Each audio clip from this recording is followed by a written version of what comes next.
Hey everyone, I hope you're doing great. I just want to spend a couple minutes giving you a few tips on how you can lead meetings where there's a lot of engagement, where you're hearing from everybody. It's not the same voices dominating. It's interesting because this does matter.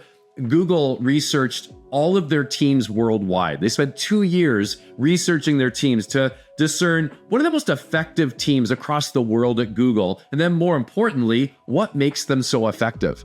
Once they've narrowed things down, they realized that in this small group of incredibly effective teams, one unique characteristic was that they had what they now refer to as ETT, an acronym. It means equal talking time.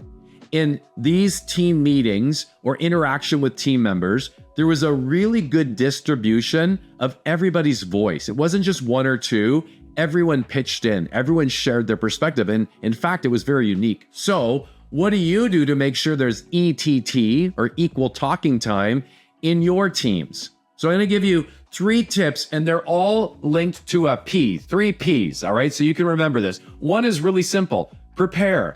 Allow people the opportunity to prepare. There's a lot of people like me that can kind of talk their way into truth, which means you can throw something at me at a meeting and I'll jump in and I'll kind of evolve my ideas. But there's a lot of people, I'd say probably half the population, where that's never going to happen.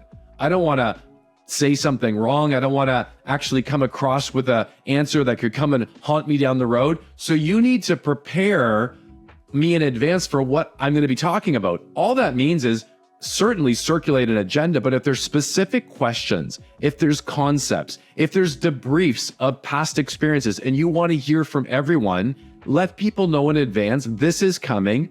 Be prepared to share your perspective in this area. So the first P is prepare. The second P is Post-it notes.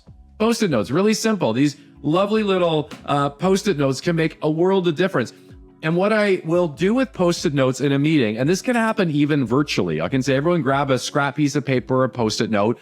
I'll ask a question, and then I'm going to say, I'm going to set my timer for 30 seconds, sometimes more, depending on the depth of the question.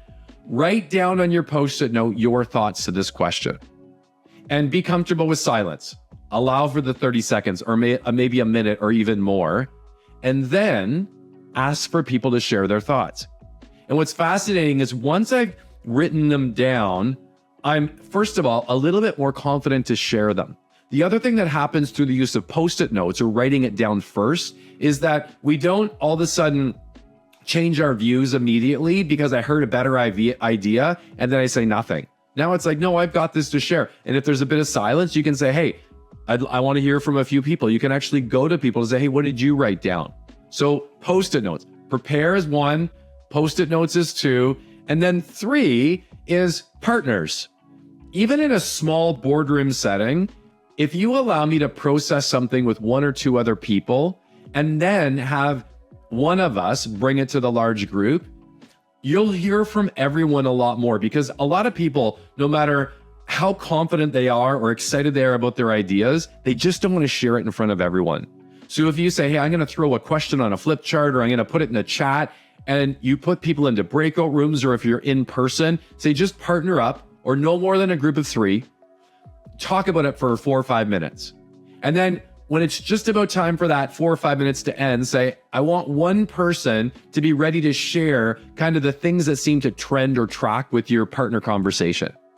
And what you'll find is you won't hear from everyone, but you will get a really good insight, or you'll get really good perspective from everybody.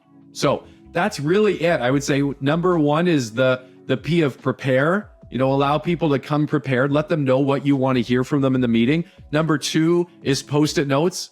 Give people a little bit of time to write down their thoughts, kind of own their thoughts before you just throw out a question to the group and expect dialogue. And then the third P is partner. Throw a question out to the group, but then say, just partner up and talk about it, and I'll hear from each group a little later. They seem simple, but these little things make a huge difference in the engagement of your meeting. So my challenge to you is do any one of those Ps and try it at your next meeting, see how things go, and get back to me. Also, feel free to share tips, ideas, techniques that you have that you feel allows engagement and interaction to rise in the meetings that you're leading these days. Good luck.